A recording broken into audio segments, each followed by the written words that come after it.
Book 11 of 2020 was The Course of Love by Alain de Botton. So this is the second book of Alain de Botton's that I've read. The other one was called Status Anxiety, which was kind of like more of a philosophy, which is more his kind of bag, his kind of niche area. This one's actually a fiction, and I came across it because someone from my book club was getting rid of some books. She was getting rid of this one, so I said I'd have it because I'd obviously heard of Alain de Botton and heard of his kind of philosophy, and I assumed that this would be like talking about the philosophy of love and the course of love, rather than it being a fiction and it being a story. I appreciate that he was likely trying to make philosophy more accessible. So the whole kind of, romanticisation of love that is quite new, if you compare it to like, all of time, and this kind of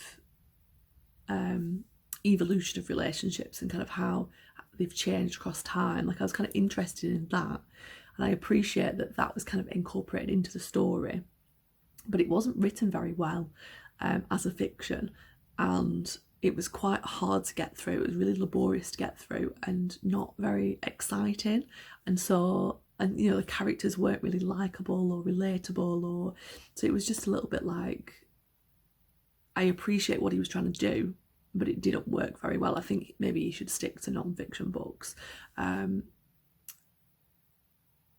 What I did actually think was that as I was reading it, I was thinking, oh, everybody should read this, not because it's amazing, but because it does kind of provide you with emotional kind of education about relationships, because it explains that, relationships and the reality of a shared life is a lot different to what you imagine it to be.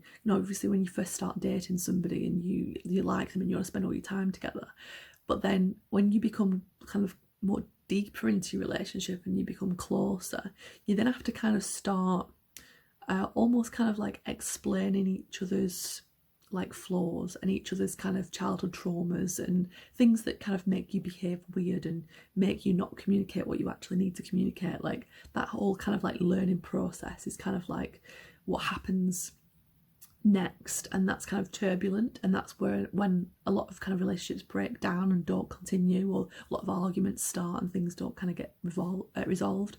So it was kind of interesting, and I think knowing that kind of relationships go through things and you have to kind of work through them to kind of get to a good place in a relationship, I think was useful in the book. But obviously the characters in the book don't really, they're not, what's the word? I don't kind of want to spoil it, but they're not exactly faithful. So it kind of also indicates that how that can happen, and how if you ignore things in your relationship, it almost kind of pushes the other person to kind of do that. And so you can obviously accept that and kind of work with that, or you can decide to kind of start again with someone new, but you might have the same problems. So it was interesting in terms of like a relationship point of view, but I wouldn't say that it was worth reading for the fiction because it was quite hard to get through.